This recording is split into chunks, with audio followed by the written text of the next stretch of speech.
আসসালামু আলাইকুম everyone, it's me আরা চলিব। আশা করি আপনারা সকলে ভালো আছেন। আজকে আপনাদের সাথে এসে পড়েছি একটি নিউ ভিডিও নিয়ে। পাবদা মাছের ভুনা কিভাবে আমরা সঠিক নিয়মে পাবদা মাছ ভুনা করবো ফ্লেমটি রেখে। আমরা একটি ফ্রাই প্যান নিয়ে নেব, নিয়ে কিছু সামান্য পরিমাণে পেঁয়াজ, তেল, লবণ দিয়ে পেঁয়াজগুলোকে একদম ভাজা ভাজা করে নেব। যতক্ষণ পর্যন্ত না পেঁয়াজগুলো বাদামি ভাজা না হচ্ছে আমরা ততক্ষণ এগুলিকে ভালোভাবে ভেজে নেব। তারপর আমরা সামান্য পরিমাণে একটু পানি দিয়ে নেব, যাতে পেঁয়াজগুলো সিদ্ধ হয় ভালো মতন।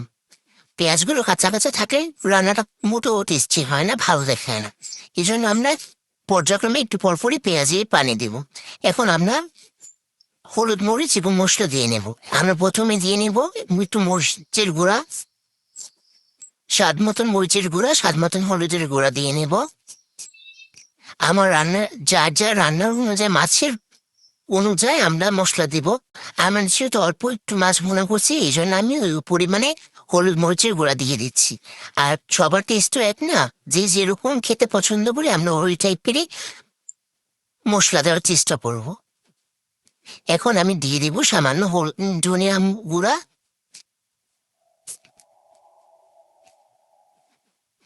ধনিয়ার গুঁড়োটা দেওয়াতে একটু অনেক অসাধারণ একটা ফ্লেম আসে। আমরা এটাকে ভালো মতন ভাজা ভাজা করে নিব। তারপর আমরা পর্যায়ক্রমে এটাতে আবারও সামান্য পানি অ্যাড করব, যাতে মশলাগুলো ভালো মতন কষানো হয়। আমরা পানি দিয়ে মশলাগুলো ভালোভাবে ভিজে নেব, একদম কষিয়ে নেব সুন্দর করে, যাতে মশলাগুলো একদম পেঁয়াজের ভিতরে ভালোভাবে যায়। আমরা ততক্ষণ পর্যন্ত মাছটা মশলা ভাজা ভাজা করবো যতক্ষণ পর্যন্ত মশলাগুলো এরকম লাল বাদামি ভাজা না হয়। আমরা যখন এগুলো এইভাবে বাদামি ভাজা করে নেব, তখন আমরা এটার ভিতরে আবার সামান্য পরিমাণে পানি অ্যাড করব।